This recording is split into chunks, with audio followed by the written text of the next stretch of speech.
France 24, LCP, Public Sénat, présente.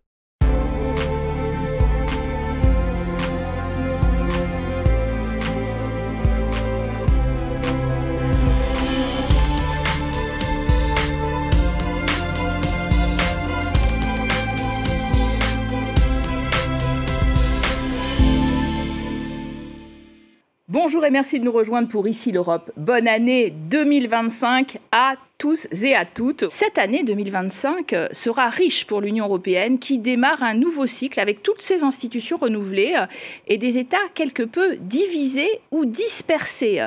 Ce mois de janvier, en effet, changement d'ambiance pour ce qui est de la présidence tournante de l'Union européenne. Elle est passée de la Hongrie du très provocateur Viktor Orban à la Pologne du pro-européen Donald Tusk, avec un agenda très axé sur le soutien à l'Ukraine. Pour en parler, nous avons le plaisir de recevoir aujourd'hui Étienne de Poncin, bonjour. Bonjour. Vous êtes l'ambassadeur français à Varsovie depuis 1 an et demi. Et je précise que vous étiez auparavant à Kiev, c'est-à-dire pendant le déclenchement de la guerre. Vous avez d'ailleurs écrit ce livre au cœur de la guerre aux éditions XO, qui a très bien marché. Vous connaissez bien l'Union européenne et ses arcanes pour avoir publié d'autres ouvrages sur son fonctionnement. Commençons vraiment sur ce 1er janvier où la Pologne a obtenu cette flamme olympique en quelque sorte de la présidence tournante qui lui est revenue. Est-ce que c'est une bonne nouvelle et surtout un bon timing pour l'Union européenne ? Oui, c'est à la fois une bonne nouvelle et un bon timing. On attendait beaucoup cette présidence polonaise, donc qui sera présidée par Donald Tusk, le nouveau Premier ministre polonais. C'est un moment important pour l'Europe. Est-ce que ce sera la première présidence utile, je dirais? La commission de Mme von der Leyen, deuxième commission, s'est mise en place. Elle est maintenant opérationnelle et donc elle doit maintenant lancer ses directives pour les années à venir, son programme de travail. Et ça va se faire avec une présidence polonaise qui sera pro-européenne, en soutien et dont les vues correspondent assez largement. Et c'est satisfaisant aux vues françaises. Donc nous accueillons cette présence avec beaucoup d'enthousiasme et d'impatience. Seulement, le passage de relais a été un peu difficile avec la Hongrie de Viktor Orban qui a présidé ces 6 derniers mois et en multipliant les voyages polémiques en Russie, en Chine et même en Moldavie. L'ambassadeur hongrois n'était pas présent aux cérémonies de passation. Expliquez-nous quels sont les différends entre les deux pays. Il y a un différend un peu personnel aussi entre les deux dirigeants qui remontent à loin et se connaissent depuis longtemps. Donald Tusk et Viktor Orban. Donc ils se sont côtoyés comme tous ces dirigeants d'Europe centrale et orientale depuis des années. Ils étaient ensemble dans la lutte contre le communisme et puis après ils ont très nettement divergé, notamment sur l'approche européenne. La présidence hongroise, le moins qu'on puisse dire, c'est qu'elle n'a pas joué collectif. Elle n'a pas joué son rôle de présidence qui essayait d'essayer de faire converger les positions. Au contraire, ils ont joué leur rôle en individualiste. Et donc, avec la présidence polonaise, nous sommes contents de retrouver, je dirais, une vraie présidence européenne qui va prendre ses responsabilités avec beaucoup de sérieux et de professionnalisme. Et les Polonais, je suis bien placé pour le savoir, se sont très bien préparés à cette deuxième présidence, puisqu'ils l'avaient déjà exercée il y a quelques années. Il y a un aspect très politique aussi. Le mois dernier, la Hongrie a accordé l'asile politique à l'ancien vice-ministre polonais de la Justice, membre du parti donc d'opposition Droit et Justice, qui a fait l'objet de 11 chefs d'accusation pour détournement de fonds publics et l'objet d'un mandat d'arrêt européen. C'est un peu déloyal d'accueillir quelqu'un qui est poursuivi sur le territoire annexe. Je crois que oui, c'est pas des pratiques habituelles entre partenaires de l'Union européenne que d'accorder l'asile politique à quelqu'un qui est poursuivi pour des malversations aussi. Mais dont le parti ultra-conservateur est proche de celui de Viktor Orban. Dont le parti ultra-conservateur est proche de Viktor Orban. Très clairement, Viktor Orban joue le parti d'opposition à Donald Tusk. Il y a donc un jeu politicien bilatéral qui explique un peu cette froideur des relations. Quand elle était dirigée par le PiS ultra-conservateur, la Pologne a été en conflit pendant 8 ans avec Bruxelles pour manquement à l'indépendance de la justice et atteinte aux droits des minorités sexuelles encore plus récemment. Est-ce que vous jugez qu'il y a un changement de cap rapide sous Donald Tusk, une restauration rapide de l'état de droit ou non, c'est beaucoup plus difficile? Alors, Deux choses. Il y a d'abord la volonté de sortir de cette période-là, et ça a été validé par la Commission européenne, donc qui a rétabli les fonds européens très vite après l'arrivée de Donald Tusk au pouvoir en décembre de l'année dernière, il y a exactement un an. Donc il y a un programme, effectivement, qui s'est traduit très concrètement déjà par le fait que la Pologne a rejoint le mécanisme de procureur européen. Et puis après, il y a les difficultés rencontrées pour faire passer ce retour à l'état de droit, et notamment le fait que le président polonais, Aleksander Duda, est encore en place et qui, lui, il est de l'ancien parti. Donc il y a une cohabitation actuellement en Pologne. Et le président polonais... Très dur d'ailleurs, hein. Il n'est pas venu aux cérémonies non plus. Il n'est pas venu, il pas venu ou n'a pas été invité aux cérémonies. Il refuse de nommer les ambassadeurs polonais qui sont envoyés par le gouvernement Tusk. Donc tout ça est une situation conflictuelle, une cohabitation. Et le président polonais dispose du droit de veto. Donc il peut bloquer les lois. Et donc tout ceci explique que la situation, les progrès n'aient pas été aussi rapides que notamment une intervention volontaire de grossesse, c'est toujours aussi difficile en Pologne. Alors là, on se heurte à un autre problème, une autre difficulté, je veux dire, c'est que la coalition elle-même, donc la coalition au pouvoir, qui est très... qui est de droite, mais libérale. Qui est de droite, libérale, mais qui comporte diverses composantes. Certaines sont très libérales, d'autres sont beaucoup plus conservatrices. Il y a notamment le petit parti paysan qui fait charnière. Il y a aussi les centristes qui ont une position un peu ambiguë.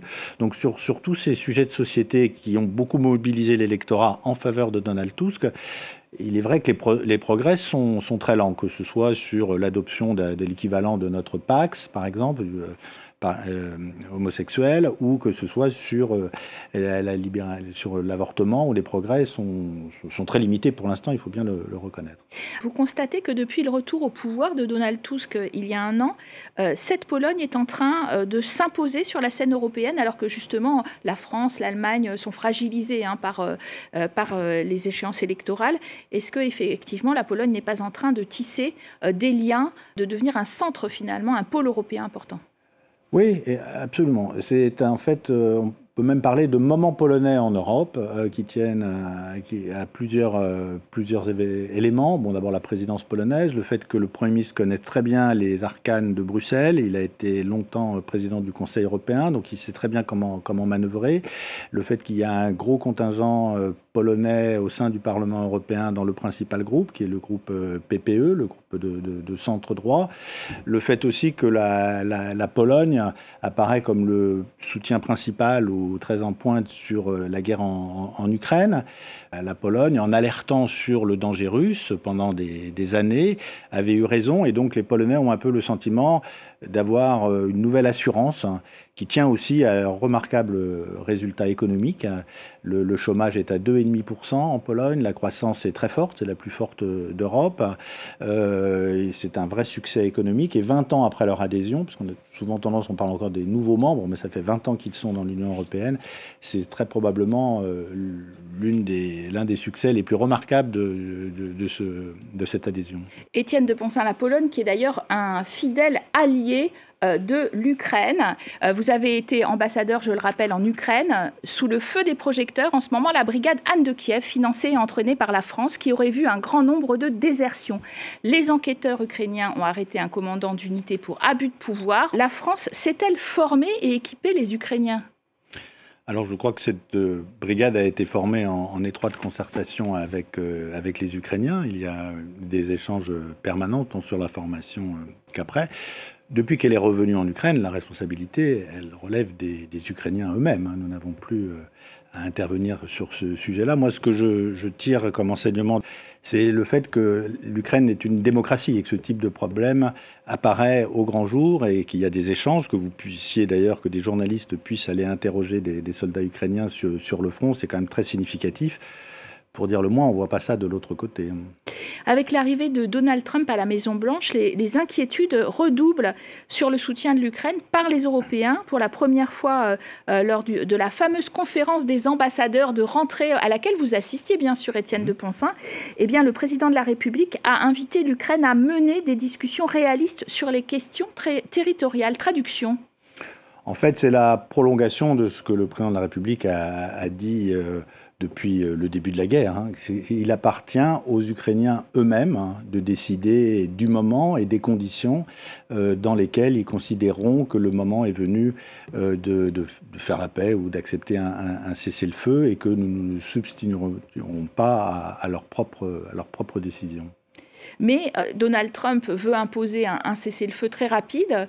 Est-ce que vous croyez que les Européens sont encore dans le jeu, peuvent infléchir justement les conditions de ce cessez-le-feu, ou se substituer aux États-Unis s'ils sont défaillants? Alors d'abord, personne ne sait exactement ce que va faire le président Trump lorsqu'il arrivera aux affaires. Du côté des Européens, il y a beaucoup de concertations pour voir justement comment maintenir ce soutien à l'Ukraine. Le président de la République était d'ailleurs le 12 décembre à Varsovie. Il a évidemment échangé sur ce sujet-là de façon très approfondie avec Donald Tusk, puisque les Polonais ont un rôle et une responsabilité toute particulière. Donc il y a des échanges à tous les niveaux, des réunions des ministres en divers formats, pour justement voir comment on fait en sorte pour que l'Europe soit entendue, qu'elle soit à la table des négociations, que les Ukrainiens également. Même si elle n'est pas très unie, on parlait de la Hongrie, mais il y a aussi la Slovaquie qui a un côté très pro-russe, et puis peut-être demain l'Autriche qui va être dirigée par l'extrême droite.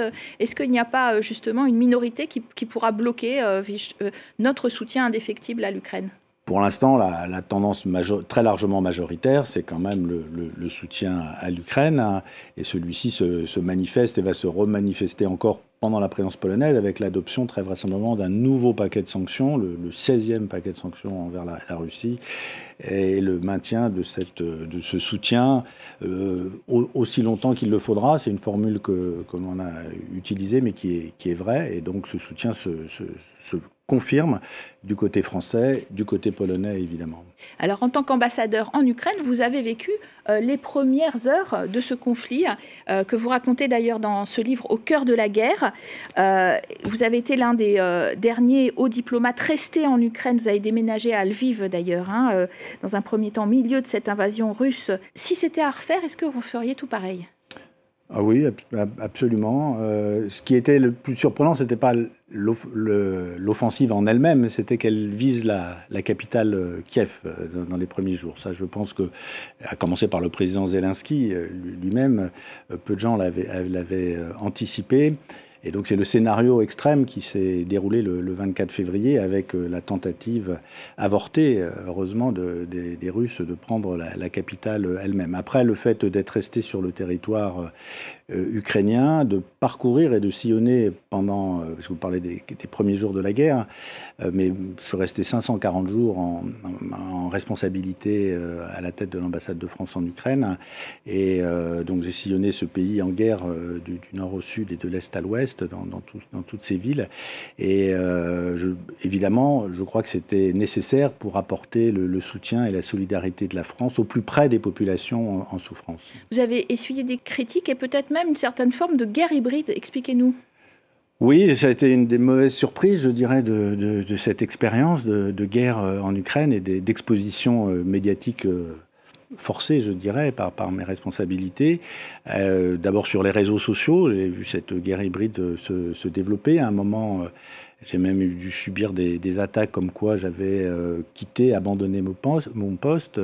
Tout ça est quand même très, très planifié, très organisé. Désagréable à vivre évidemment au quotidien, mais bon, je suis reconnaissant à mes collègues du Quai d'Orsay de m'avoir toujours apporté leur soutien. Et comme par hasard, depuis que je suis ambassadeur de France en Pologne, ces attaques sur les réseaux sociaux ont disparu. Alors, en parlant je m'en réjouis d'ailleurs. De désinformation, Paris a exhorté la Commission européenne à une plus grande fermeté vis-à-vis d'Elon Musk, qui va entrer dans le gouvernement Trump et soutient fermement le parti d'extrême droite AfD en Allemagne. Et nous n'avons pas de réseaux sociaux européens. Est-ce que nous avons les moyens de nous défendre ? Nous cherchons à nous réarmer aussi dans ce domaine-là. C'est trop tard, peut-être ? Non, c'est pas trop tard. On a pris des mesures, par exemple, au ministère des Affaires étrangères. C'est maintenant un sujet qui a été évoqué vraiment en profondeur lors de la conférence des ambassadeurs. Comment on fait face à ces guerres hybrides qui couvrent l'information, on le voit bien, et c'est votre métier, mais pas que l'information. Il y a beaucoup de domaines qui sont visés. On l'a vu dans la Baltique avec les câbles sous-marins, etc. Voilà, on est maintenant dans un monde monde, hein, comme l'a rappelé le Premier ministre lorsqu'il est venu s'exprimer devant les ambassadeurs, où c'est la loi de la force qui s'impose. On le voit en Géorgie, en Roumanie, des donc il faut se préparer. Ingérences russes. Hein. Il faut se réarmer, non seulement militairement, c'est l'objet des programmes que nous conduisons. Oui, parce que la Pologne est à 4%, hein. La Pologne est très devant. Hein. La Pologne est depuis longtemps. 4% du PIB en défense. Absolument, 4% du PIB en défense, peut-être même 5%, avec beaucoup d'achats. Beaucoup à l'étranger, hors de l'Europe, ce que nous regrettons parfois, puisque l'ancien gouvernement avait fait des acquisitions massives de matériel en Corée du Sud et aux États-Unis. Nous souhaiterions que ce soit un peu plus européen, mais ça c'est un autre sujet. En revanche, c'est vrai que la Pologne nous montre le chemin avec cette volonté de réarmement, parce qu'ils sont en première ligne. Moi, pour vivre à Varsovie en permanence, on sent très fortement en Pologne qu'il y a les Ukrainiens, et puis la deuxième ligne, c'est la Pologne et les pays baltes aussi. Au cœur de l'Europe centrale et orientale, il y a l'Autriche, le FPE, la droite extrême arrivée en tête des élections législatives et en passe de former une coalition et d'en prendre d'ailleurs la tête. Les droites extrêmes qui progressent partout en Europe. Nos démocraties et le projet européen d'intégration sont-ils, selon vous, en mesure de résister en 2025 ? Justement, la Pologne est un bon exemple où le populisme a reculé avec l'élection de Donald Tusk, et un des enseignements que souhaite présenter le Premier ministre polonais, c'est justement comment on fait pour mettre en échec le populisme tout en ayant une posture pro-européenne et en gardant toute sa place en Europe. Et donc c'est possible, mais il faut pour cela beaucoup de conviction, beaucoup d'efforts d'aller vers la population, beaucoup de mobilisation aussi, parce qu'on oublie que l'élection d'octobre 2023 en Pologne, elle s'est faite grâce à une extraordinaire mobilisation de la population, avec un taux de participation. Et une union des oppositions. Une union des oppositions, de la droite conservatrice à la gauche, hein, donc un spectre très large, et que ceci a permis de mettre en échec le PiS. Merci, monsieur l'ambassadeur, d'avoir été notre invité aujourd'hui. Merci, Étienne de Pensin. À suivre tout de suite notre débat avec des experts européens sur les perspectives de 2025. Bonne année à venir pour l'Europe. Les avis sont très partagés. Regardez notre débat.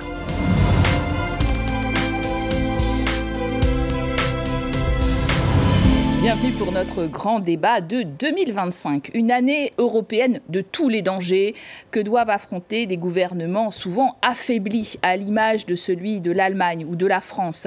La nouvelle commission entrée en fonction s'est donné 100 jours pour lancer des réformes décisives, mais ça commence très mal pour Ursula von der Leyen, très grippée. Et puis, la présidence tournante de l'Union européenne revient à la Pologne de Donald Tusk. Oui, et ce dernier a énoncé ses priorités, sécurité et défense européenne rehaussée, soutien indéfectible à l'Ukraine et un durcissement de la politique migratoire, surtout quand elle est utilisée comme arme hybride à la frontière Est par Vladimir Poutine. Alors, cette présidence polonaise pro-européenne du premier semestre risque de souffrir en revanche des divisions des 27 et de la montée en puissance des ultranationalistes, voire pro-russe. Alors, pour nous accompagner, puis surtout nous projeter dans l'avenir, finalement, nous avons 3 invités aujourd'hui en notre compagnie. Alors, nous sommes en duplex de Varsovie avec Karolina Boronska-Riniewieska. Merci d'être avec nous. Vous êtes professeur de sciences politiques en Pologne et à l'Université de Paris 1. Ainsi avec nous en plateau Yves Bertoncini, consultant en affaires européennes, enseignant au corps des mines et à l'ESCP. Bonjour. Et Christophe Préau, directeur de la rédaction du média en ligne de référence Toute l'Europe. Christophe Préau, on commence avec vous. Alors 2025, ça va être un bon cru ou il faut s'attendre à une année difficile pour l'Union européenne ?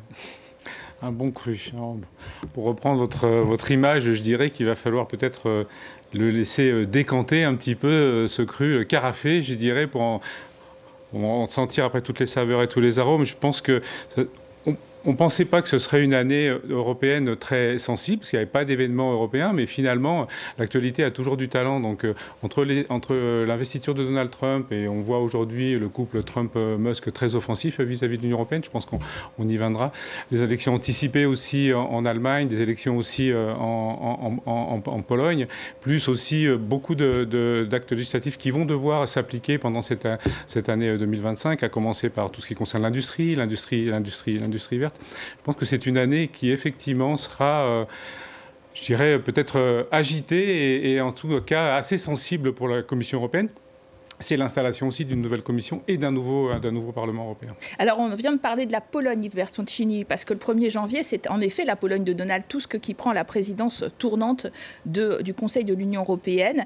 Est-ce une bonne nouvelle pour l'Europe après une présidence très sulfureuse des Hongrois ?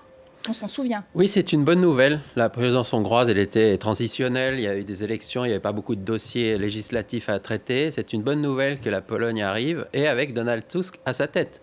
La Pologne, parce que c'est un grand pays de l'Union européenne, qui est de plus en plus central, compte tenu de l'actualité géopolitique, l'invasion russe de l'Ukraine, du fait que c'est un pays qui avait raison, d'ailleurs, vis-à-vis de Vladimir Poutine, à la différence des Allemands et des Français qui l'ont beaucoup courtisé. Et puis à la tête de la Pologne, Donald Tusk, qui est quand même l'ancien président du Conseil européen, qui a d'ailleurs déjà assuré une présidence tournante quand il était Premier ministre avant son départ à Bruxelles. Et donc un homme très expérimenté qui a pu délivrer un programme centré, en effet, sur la sécurité sous toutes ses formes, mais qui me semble assez bien adapté aux défis de l'heure pour les Européens. Alors, on parle de la Pologne, c'est là que vous vivez, Karolina Borowska-Reniewieska. Donald Tusk, on vient de le dire, est un pro-européen bien connu à Bruxelles, avec de l'expérience. Il affiche un agenda ambitieux pour la présidence polonaise sur la sécurité, notamment des frontières. Est-ce que ces priorités sont réalistes ? Dans ce contexte géopolitique très difficile dans lequel nous vivons actuellement, la sécurité est bien sûr prioritaire. Mais comme a souligné Pologne, il s'agit d'un concept multidimensionnel, incluant non seulement la sécurité militaire, mais aussi l'économie, l'énergie, l'information et la démocratie. Et l'objectif polonais est principalement de progresser dans toute cette dimension. Et comme vous avez dit, la Pologne parle de certain réalisme, de la faire de manière réaliste. Et qu'est-ce que ça signifie? Seulement plusieurs exemples, 2 ou 3 exemples. Sur la défense européenne, la Pologne souligne chaque fois que les dépenses de défense des États membres doivent augmenter. Et la Pologne figure en tête des pays avec membres de l'OTAN. Avec 4% de son PIB sur la défense européenne. Le plus pour leur défense, c'est 4,1% de la PIB. Et Varsovie est donc, je pense, un partenaire véritable des États-Unis et de Donald Trump aussi, formellement. Je pense que Donald Trump aussi attend que l'Europe renforce sa propre effort dans la manière de sécurité. Mais aussi, ce qui est important est que, contrairement à l'ancien gouvernement polonais, les nouvelles équipes polonaises rejettent cette fausse dichotomie ou contradiction entre collaboration dans la OTAN et renforcement de l'Union européenne en matière de sécurité. Parce que ces deux piliers sont très complémentaires et sont synergétiques, doivent être synergétiques. Alors c'est vrai, Christophe Préau, on l'a bien dit, la Pologne consacre plus de 4% de son PIB, d'ailleurs Donald Trump demande presque 5%, ce qui est énorme. Est-ce qu'on va suivre finalement les Polonais sur cette idée d'augmenter nos dépenses et surtout sur un soutien sans faille avec l'Ukraine qu'ils organisent aussi avec les pays baltes et tout ça, alors qu'on voit bien que parmi les 27, certains traînent des pieds. Alors, il y a des dissensions parmi les 27 sur la question de la défense et de soutien aussi à l'Ukraine. Et on voit aussi, malgré tout, on va fêter le 24 février les 3 ans de la guerre en Ukraine. Donc le temps passe vite, mais aux frontières de l'Europe, il y a ce conflit qui déstructure complètement toutes les relations, les équilibres économiques et géopolitiques. Et on voit aussi aujourd'hui, même sur les fervents défenseurs de l'Ukraine aussi, quand même une motivation qui s'érode un petit peu. Et en plus, vous avez Donald Trump qui met quand même un petit peu la pression aussi sur les chefs d'État et de gouvernement à travers l'OTAN, en demandant demain plus d'investissements justement au sein de l'OTAN. Moi, je pense qu'effectivement, à la fois bâtir une défense européenne et investir dans l'industrie aussi de défense européenne et en même temps être aussi dans l'OTAN ne sont pas deux projets antinomiques. Au contraire, ils sont, à mon avis, extrêmement complémentaires. Et aujourd'hui, on comprend la Pologne. Le slogan de la présidence polonaise, c'est « Sécurité Europe ». On comprend la Pologne, qui est l'État membre qui a la frontière la plus importante avec l'Ukraine et aussi avec la Biélorussie. Alors, on ouvre un autre chapitre. Voilà pour la Pologne, donc, qui sera effectivement l'un des temps forts avec sa présidence de l'année 2025, mais il y a d'autres pays qui, eux, sont plus sur des temps faibles. Il y a plusieurs gouvernements en Europe, et non des moindres. La France, l'Allemagne, l'Autriche, l'Irlande, la Belgique, la Roumanie et la Bulgarie, qui sont, pour des raisons différentes, en crise politique. C'est difficile d'imaginer un leadership européen commun dans ces conditions sur cette année 2025, Yves Bertoncini. Oui, parce que pour que l'Europe soit forte, il faut que ses États membres, ses composantes soient forts eux aussi. Et on ne peut pas décider de manière légitime, efficace, si y a une chaise vide ou qui chancelle à Berlin, et puis en France, une situation compliquée aussi, avec un président affaibli, et puis tous les autres pays dont vous avez parlé, qui sont dans des situations précaires politiquement. Donc, dans ce contexte, compte tenu de la pression géopolitique qui s'exerce sur nous, il va quand même falloir prendre des décisions, au-delà des initiatives qui sont déjà lancées en matière de défense, d'industrie, et toute autre série que Mme von der Leyen a annoncée dans son programme. La Commission peut jouer un rôle important, parce que comme la nature politique a horreur du vide, normalement, c'est le rôle de la Commission. On l'a vu dans des époques précédentes, celle de Jacques Delors en particulier, mais lui-même, Jacques Delors, rappelait qu'il n'aurait rien pu faire s'il n'y avait pas eu à Madrid, à Berlin, à Paris et ailleurs des leaders forts et qui sont capables d'engager du capital politique. Donc, sur la construction européenne, son approfondissement. Donc, c'est là qu'effectivement, il va falloir, en Allemagne, ça devrait arriver, retrouver un leadership fort. Alors, et puis, en France, stabiliser la situation ailleurs pour que l'Europe aille de l'avant. Alors Carolina, d'ailleurs en Allemagne, puisqu'on le mentionne, le 23 février, évidemment toute l'Europe aura les yeux rivés sur Berlin avec des élections anticipées. Les chrétiens démocrates pourraient l'emporter. Le score de l'extrême droite porté par la désinformation russe et la désinformation trumpiste inquiète beaucoup l'Europe néanmoins. Oui, bien, c'est très inquiétant. L'extrême droite a fait des énormes progrès ces dernières années. Plusieurs pays, je pense que la France est un exemple, parce que le Rassemblement national de Le Pen a remporté le plus fois comme le parti politique aux élections de juillet 2024. Nous pouvons voir qu'il est un faiseur de roi dans la politique intérieure. Et la même peut passer avec l'Allemagne. Et dans ce contexte de stagnation économique, et d'absence de leadership politique, un terrain s'ouvre pour extrémistes. Et c'est très inquiétant la façon dont les forces populistes utilisent la communication et la technologie, comme nous pouvons voir dans ce dialogue, la discussion live entre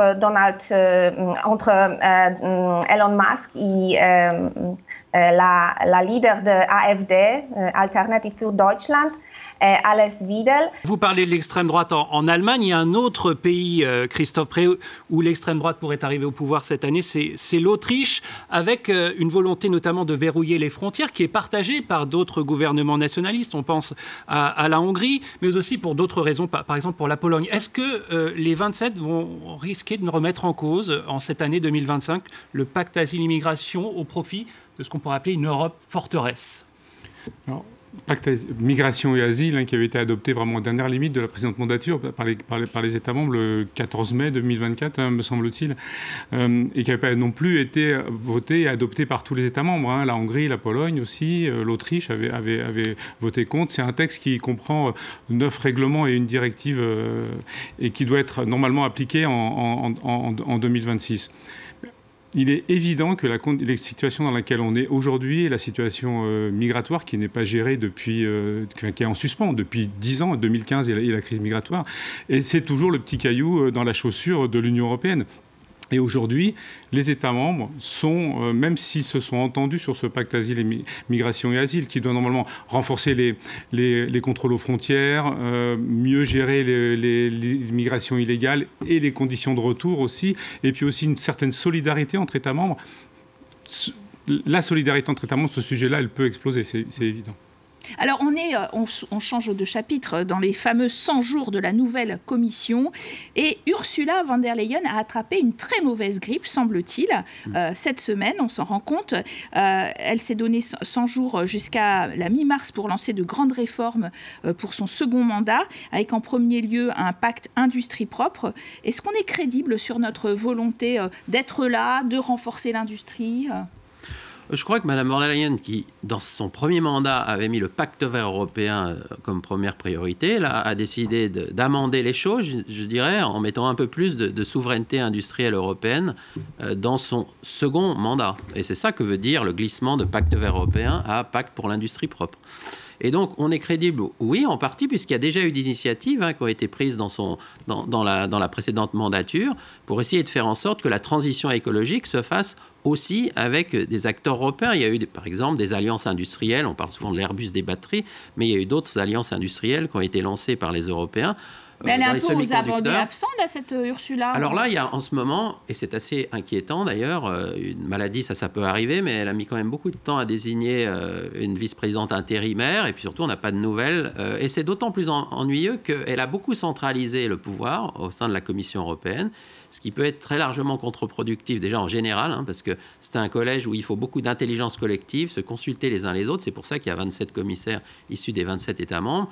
Et si de surcroît, elle tombe malade ou elle n'est pas capable de déléguer, à un moment où les pressions géopolitiques, y compris venant de notre protecteur traditionnel américain, se multiplient, c'est fâcheux. Alors, on a entendu quand même Mme Kallas, il y a aussi le président du Conseil européen stable, M. Costa, Donald Tusk, il y a quand même d'autres personnes pour porter la voix de l'Union européenne, mais c'est vrai que le quartier général, on le voit, c'est le Berlaymont, Mme von der Leyen. On espère qu'elle va se rétablir et rapidement reprendre ses fonctions. Effectivement, Christophe Pré, une forme de vacances du pouvoir qu'on espère temporaire, qui inquiète quelques jours avant la nomination de Donald Trump. On en a parlé en filigrane de cette émission, mais évidemment, cette prise de fonction du président américain, elle va beaucoup jouer sur les Européens cette année. Est-ce qu'on ne risque pas d'être plus dans la réaction à ce qu'il va faire que d'être proactif ? Proactif, déjà, l'Union européenne, c'est déjà bien. Il y a déjà des groupes d'experts qui réfléchissent justement à différents scénarios en fonction de ce que demain, les orientations que pourrait donner Donald Trump, qu'il a déjà aussi indiqué sur les droits de douane. Les groupes d'experts, c'est bien, mais la volonté politique. La volonté politique, je pense qu'elle va arriver. Je pense qu'aujourd'hui, l'Union européenne, elle est un peu groggy, un peu comme un boxeur dans les cordes, parce que le jeu géopolitique, il a complètement changé. On s'inquiétait de Donald Trump, on se préoccupait de Donald Trump, et puis tout d'un coup, on voit aussi arriver Elon Musk, futur secrétaire d'État, qui, à travers les réseaux sociaux, à travers X, fait un dialogue en direct avec la leader de l'AfD, insulte carrément le chef du gouvernement du Royaume-Uni aujourd'hui. Donc je pense qu'on est aussi un petit peu perturbé par ces nouveaux éléments. On parle là d'un chef d'État, M. Trump, qui sera avec un pouvoir régalien, qui sera le président de la première puissance du monde, et puis aussi de l'homme le plus riche du monde, Elon Musk, qui est à la tête de SpaceX, de Starlink. Alors justement, donc, pour conclure, on a 30 secondes pour conclure. Aujourd'hui, ce champ est complètement avec vous, Carolina, 30 secondes pour conclure. Qu'est-ce que vous souhaitez en 2025 aux Européens ?